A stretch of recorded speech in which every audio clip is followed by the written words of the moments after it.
O, čao majstore. O, zdravo. Šta se radi? Pa evo, kupi se.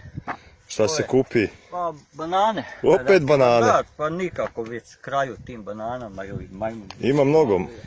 Pa da, ima, nađe se, pa da. Da. Došao sam da vidim, čujem da ima neka mašina ovdje. Da, ima mašina. Mašina za drobljenje šljiva. Najnovija, najsavremenija. To nešto nova? Da, nešto neprevaziđeno. A, bok te. Hoćeš ti to nama pokazati? Gdje se ta mašina nalazi? Da, evo tu je ona u neposrednoj blizini i daljini. Evo, sad ćemo vam pokazati. Da vidimo kako to ide. Lako. Evo sad ćete da vidite.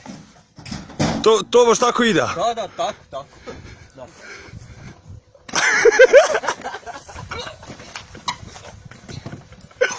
Vidite, efikasno, brzo, ništa bolje za drobljenje.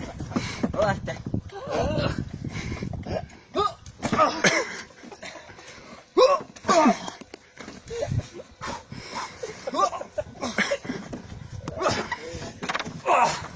Svaka čast, majstore. Ništa bolje. Nema ništa bolje, a? Učite odmah. Da vidimo kako. Bez umora, bez troškova ikakvih. Ao, majstore, bil to baš nije dobro nešto. Nije, pa da, A može još se ponoviti? Mora se više puta. Da vidimo. Da. Evo.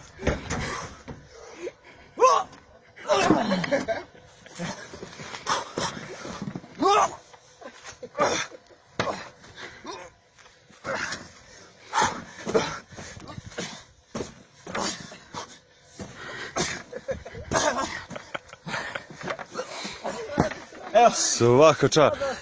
I tako bar jedno 100-tinjak puta i crkne se onda na kraju. Svaka čast, majstore. Hvala puno.